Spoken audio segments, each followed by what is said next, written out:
Dave, I'm seeing this all over social media. I don't know why, but the young people are gravitating towards these universal life policies, and here's how it's marketed. They go, you're supposed to use your life insurance while you're alive. Did you know that?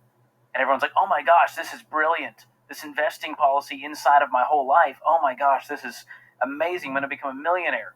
And the commissions and fees these guys are making selling this crap is insane. And the amount of time you have to spend pulling that premium every single month in order to make any amount of money is absurd. Well, I don't know how it's legal. The indexed universal policy is it's a newer version of an old bad idea, is what it amounts to.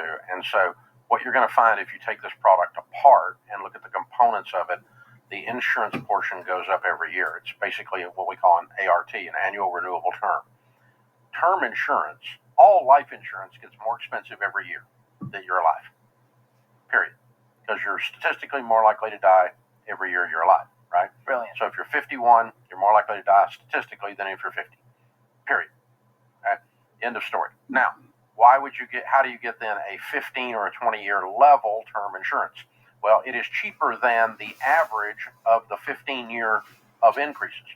So the ART would start out cheaper, and it would end higher, and the lines would cross right in the middle, hypothetically, if it was exactly how, you see what I'm saying? So the ART would go straight up, and the 15-year would be level, and it would cross right in the middle at 7.5 years.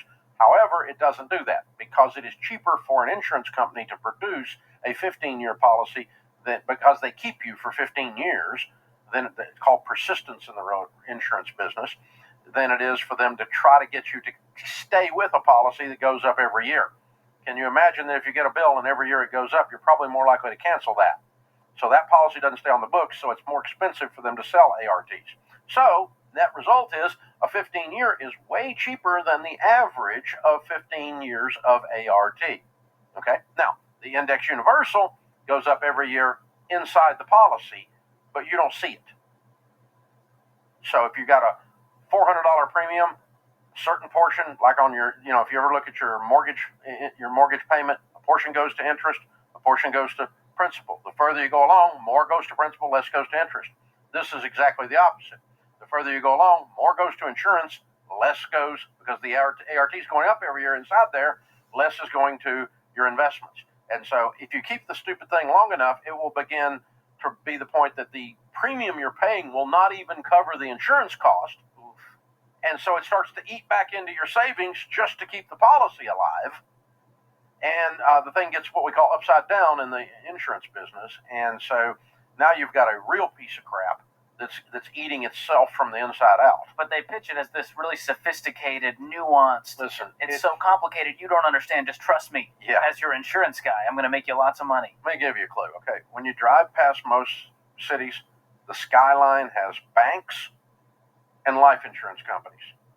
These are the two towers in every skyline. Santa Claus didn't build those. And those people didn't build them with wealth they inherited. They built them with money they took from you. Banks screwing you. Life insurance companies screwing you.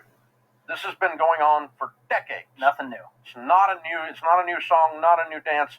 And just because you put it on TikTok, for God's sakes, doesn't make it smart. Matter of fact, that kind of dumbs it down. Dave, that's a trigger word for you. I'm sorry. I shouldn't have mentioned anything. I mean, it's just like...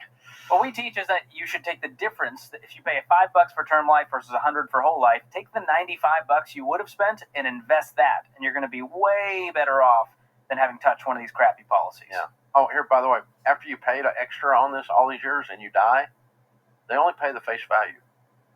They don't pay the face value plus your savings that you've been paying extra to bill. So it's like a savings account with a crummy rate of return. It gets locked up. When you die, they keep your money. I mean, who would bank with that? Oh, people that buy stuff on TikTok. I think Danny needs better friends. Yeah, well. It's time. No, I mean, that happens to everybody. Because that's how most, particularly whole life, permanent life, crappy life insurance is sold, is some old friend from college suddenly remembers you. My buddy from Northwestern Mutual said, yeah, for God's let's be done with that. Oh, that's horrible. That happened to me. I bought it We've all been when I was a child boy. Yep, sure did. I did the same stupid stuff, and I have a degree in finance, and I fell for the crap. Now he's a grown man, America.